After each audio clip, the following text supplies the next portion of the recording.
Hey guys, what is up? This is your host Hawk, and welcome back to Let's Play Suikoden. In the last episode, we just got started. We started working for the Empire. We took a quick tour of the city we're in, Gregminster, and Papa left us and his Mistress Sonia to go defend the North. Now, we are on our way to the palace to go meet with Commander Kraze so that we can get our first assignment. I wonder what it's going to be. Han hinted to fighting bandits on Mount Seifu or monsters on Lake Toran. Will it be something cool like that? Let's find out. And it appears Commander Kraze was not in a bad mood yesterday. He's actually just a jerk, yeah? Bummer. Well, he's only going to tell us once, so let's pay attention.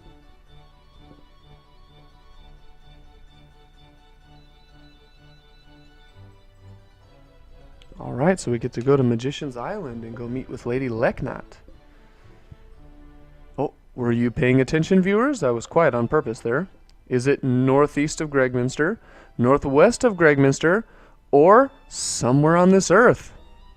Now, Kraze is kind of a jerk, so I'm going to go with somewhere on this earth. Oh no, Kraze. I treat you like a fool because, well, you are a fool. Not because I'm the son of a great general.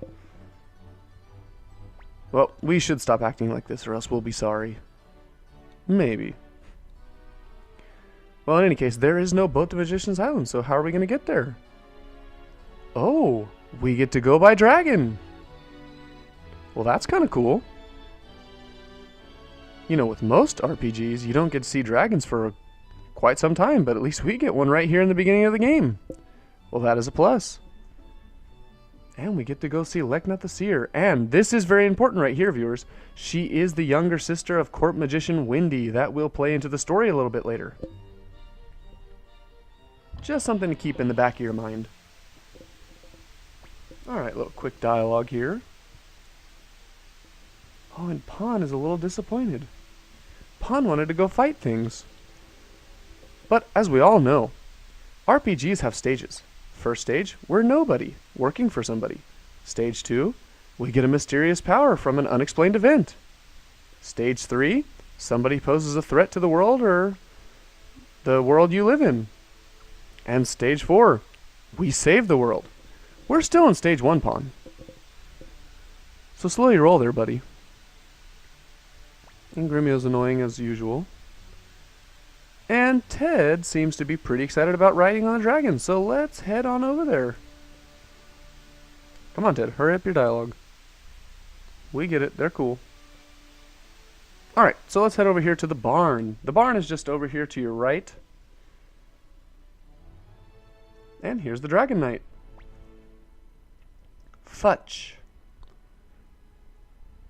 Oh, he's not a real Dragon Knight, he's just an apprentice. But he does have a real dragon, so that's cool. Black the Dragon. Cute is not the word I would have gone with. Well, Black will get us there no problem, so no time, so no problem there, huh? You're just a punk! You're a punk yourself! I'm a punk. I happen to be 300 years... Now that wasn't foreshadowing at all, viewers. Nothing to pay attention to there. Move along. Move along. Well, Ted, you called him a punk first.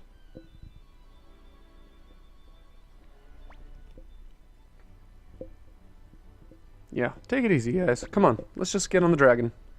I'm ready to ride on the dragon. Go meet Windy's sister. Alright.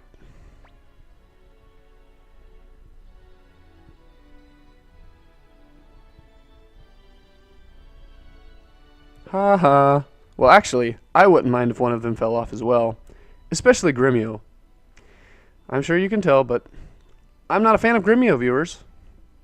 He just annoys me. I hope Grimio falls off. Alright, well, let's head on out. Let's see this. Oh, we get a cool little cutscene here.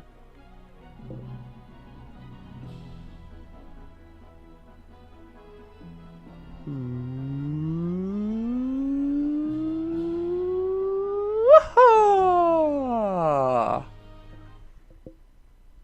assuming that's the sound they would have made. Alright, we're here at Magician's Island.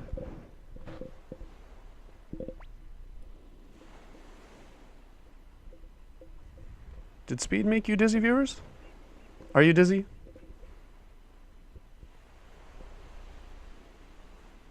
Alright, well, let's head on up this way. And there are random battles here, so I'll explain them to you as they come up.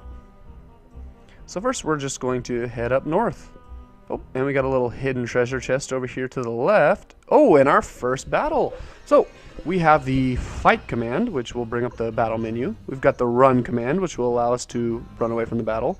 The bribe command, which we can pay the enemies to let us go. And the free will, which our characters will, at random, choose an enemy to attack. But first, we will go with fight. And under fight, we've got attack, we've got defend, and we've got item. Not much to do, so we'll stick with attack. Now, Gremio has a unite button here, and it's called the talisman attack with pawn. So they're going to unite. And we'll just attack with Ted and Cleo there. So as you can see, the attacks are pretty basic. Oh, and see, that actually does a lot of damage for here early in the game. So this unite attack is pretty nice. And we've got the free will, so I'll show you free will here. As for now, we are a little bit limited as to what we can do, seeing as how this is our very first battle. But as the game progresses, we'll get magic and some stronger attacks and some things like that, and I'll show them to you as they come up. But for now, we'll just stick with the basics. Ooh, and we get some medicine. And the medicine heals 100 HP. Oh, second battle. And these guys are pretty weak, these Holly Boys, so I'm going to show you free will. Now basically, it doesn't do any unite attacks, nor does it use any magic. You just randomly attack one enemy. I'm not sure how that's decided, but your character will just attack any enemy of its choosing. Go free will again. Alright, and those guys are pretty easy. But Gremio is down on his knee. That means he is low on HP. So we will want to open the menu as soon as this experience screen is over. This is quite long. It goes one by one. You are able to skip it, viewers, with the X button, but I'm making a video, so I will not skip it. Open up the menu with square. Choose the medicine with the X button, and then just put it on. Highlight the character which you want to heal, and use the X again. Pretty simple. Alright, let's head on up here. Still going north. And we're going to take the right path first, and we've got another random battle. And this time we've got both enemies in one fight. The Holly Boys are a little bit stronger, so I'll focus my attacks on them. On the Holly Boys, and then... Or, excuse me, the Furfurs are a little bit stronger, so I'll use my attacks on the Furfurs, which I can, and the rest of them will attack the Holly Boys.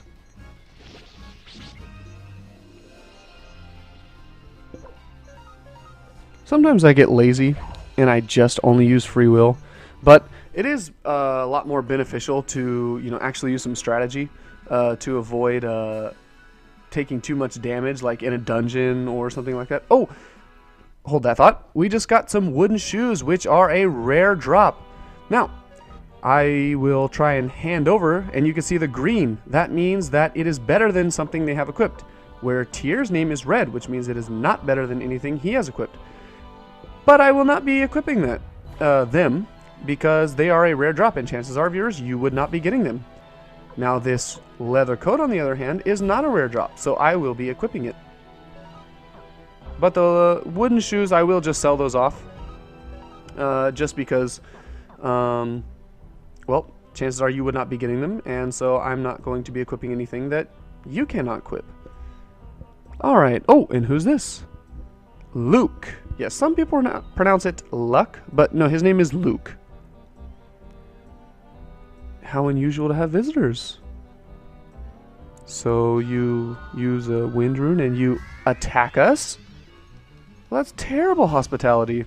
Alright, well this is our first boss battle. He only has 200 health, so not much. I'm going to attack with Gremio because I want to show you Pawn's rune. Now, I did mention in the last video that runes are magic. But there are also physical runes. So this is the example of a physical rune. So when Pawn attacks, you'll be able to see it.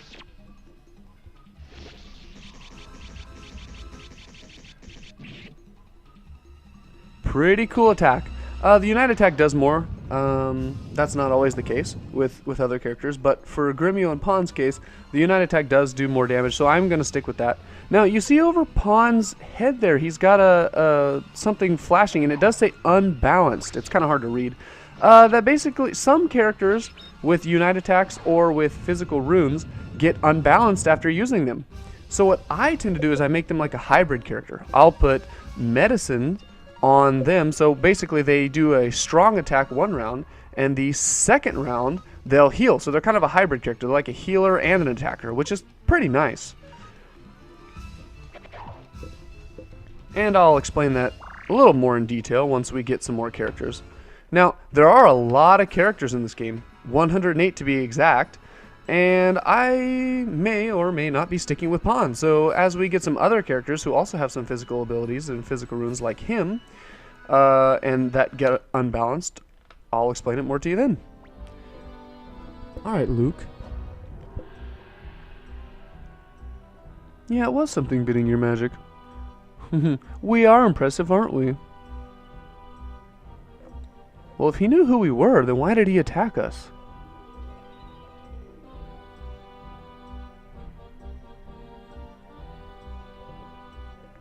Yes, so why'd you attack us? Oh, you just wanted to test us. Okay, well I guess all is forgiven. No biggie if you're just testing us. We're up to the task. Alright, so let's just go ahead and follow Luke and head on up. Oh, and here is Lady Leknot's castle.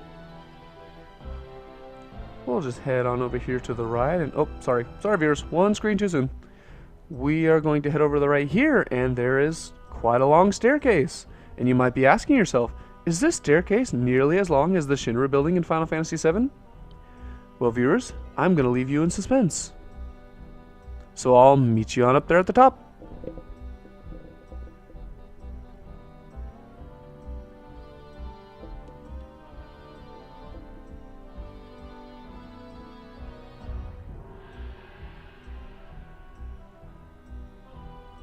No, it was not nearly as long.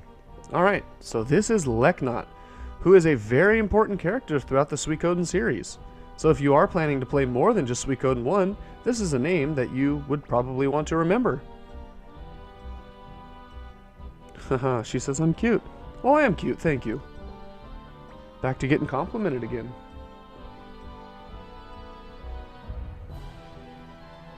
No, you can call me cute all you want. I do not mind. Although I do find it suspicious that she called us cute and then asked us to follow her into a private room. No, my mind is in the gutters. Sorry viewers. Alright, well let's head on up here and see what she's got for us. Some stained glass.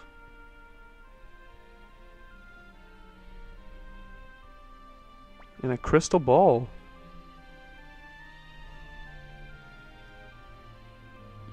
Alright, let's go take it.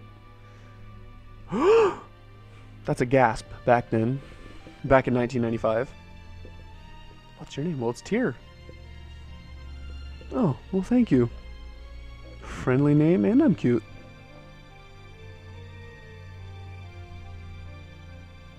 Your job is to see the future. But the future is not unchangeable. Well then what is your job? What do you do? You see an unchangeable future? Or you see a not unchangeable future? Double negative, sorry. I wouldn't be paying you for a future that is not unchangeable. Yeah, so basically she's kind of foreshadowing the rest of the game. We do have some hard decisions and some sorrow. This game has some pretty tough scenes to go through, which was one of the reasons why I like this game so much. It's not just your simple happy-go-lucky game where, you know, somebody threatens the world and you basically defeat them and everything's happy. There's some pretty tough scenes to go through in this game, so Yeah, this game is really, really good, and she kind of hits the nail on the head there with her description of it. Alright, well anyway, we're done, so let's head back. I'm sure Futch is probably getting tired of waiting. Wouldn't you like to know, Ted? Yeah, see, that's what I was thinking. That's right, Pawn. He is probably gonna get tired of waiting. Shut up.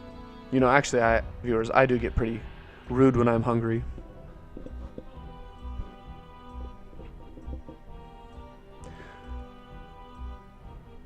Oh, Luke. Oh, Luke can teleport? Well, why didn't you just teleport us from the shore there where we landed with Black? That would have been a whole lot easier.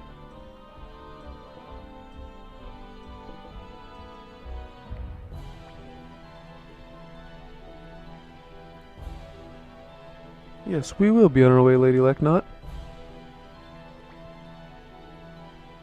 You. Yes? Well, that should be obvious, as she's here with weapons. Oh, and she gives us a fire crystal, and that is going to be our first magic rune, viewers, and we will be equipping that on Cleo as soon as we get back to Gregminster. Very, very usable.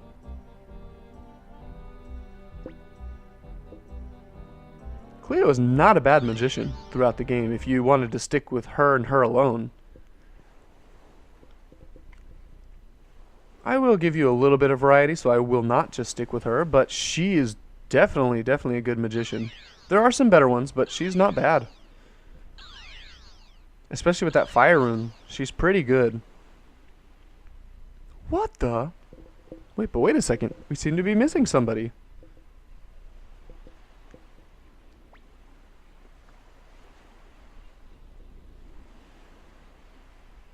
A worthy apprentice. Yeah, where is Ted? Ha ha. Now, viewers, without spoiling anything, there is a very, very good reason why Ted was late. As you saw, Ted got teleported a little after the rest of us did. And he was in the presence of Lady Lecknot. So, not too distant future, I'll explain why that was. Just keep in mind that he was late there. And you will know the reason. Maybe next episode or the episode after. Probably maybe the next episode. But, yeah, there is definitely a reason why he was late. Just something to keep in mind. Oh, it's so hard not to give spoilers. Because, you know, all the games that I'm going to be putting on this channel, I've played quite a number of times, so I'm able to, you know, go through them quite quickly and give you guys the best ending. But oh, it's really hard to not give spoilers. Oh, sorry. Whee! Okay, sorry. Back to my conversation. Yeah, it is hard not to give spoilers, but I am going to try my best. Just if there's something to keep in mind, I'll tell you to just remember it or keep in mind. But just know, viewers, that it is quite difficult. I just want to tell it all to you. In episode 1, just tell you the whole story. Oh, but then that wouldn't make this walkthrough very fun, now would it? Alright, well, let's head back to Commander Kraze and give him the astral conclusions, and maybe he'll be a little nicer to us. Just maybe. I'm hoping. Oh, and who's that there with him?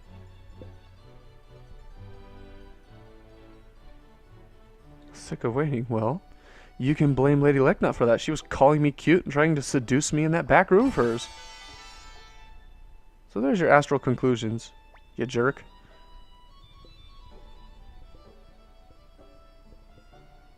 I'm taking it as a compliment. Thank you, I am not totally useless. Wait, next assignment? What? We just got back. We flew on a dragon, man. So I've been told.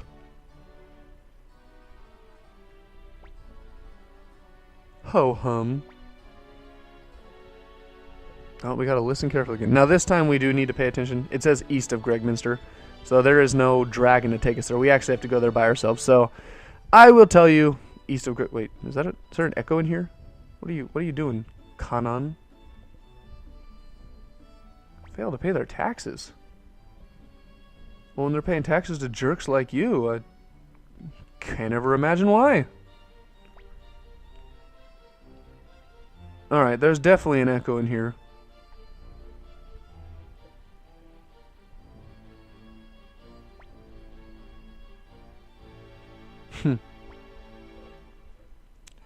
Shut up! Stop yapping! That's right. All of you, stop yapping. I assume that's what his voice sounds like. Who, me?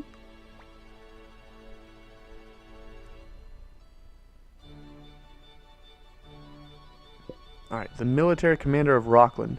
His name is Grady. Okay, so we gotta go talk to Grady. Oh, we gotta take Kanan with us. Heh heh. Listen, all of you. I'm your superior in the Imperial Guard. Disobeying me means disobeying the Empire. Keep that in mind. Yeah, that's what I was thinking. What a creep. That's why I chose like a stupid creepy voice. Every once in a while, I'll give a character a voice. You may or may not like it.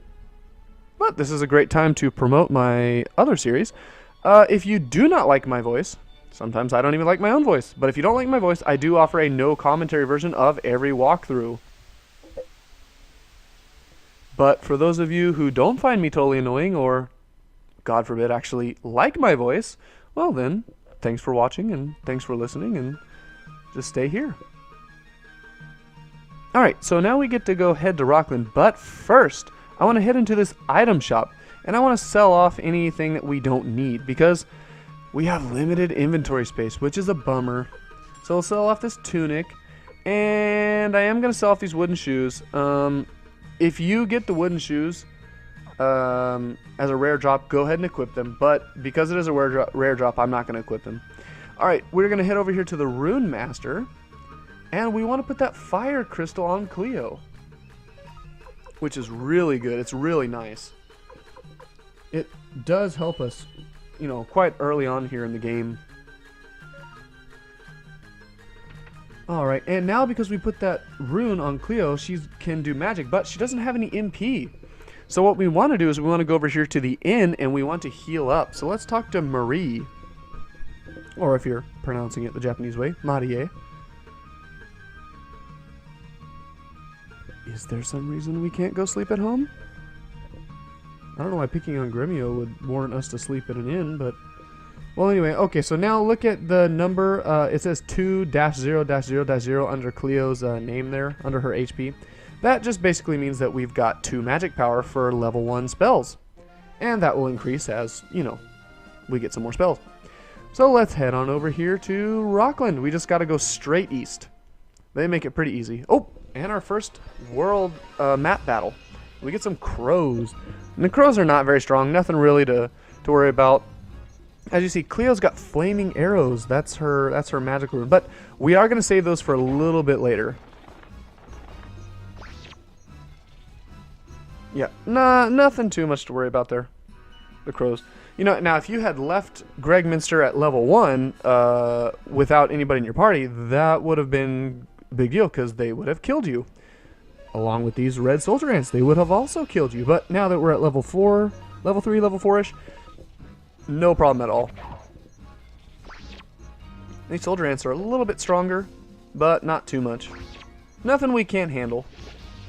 That is one thing that's nice about this game, is there's not a whole lot of grinding that needs to be done. There really isn't a whole lot of enemies that we really can't handle. Now, there are some big groups of enemies, but, you know, as long as you're smart with your attacks and stuff like that, and you don't just always go to free will, there's nothing you really can't handle in this game, which is really nice. Alright, so let's head on in here to Rockland. And the first thing we want to do is we want to go in here to the inn. And the reason we want to do that is because that is all the time we have for this episode. So, on the next episode, we are going to talk to Grady about his tax situation, and we get to find out the reason why he hasn't paid his taxes.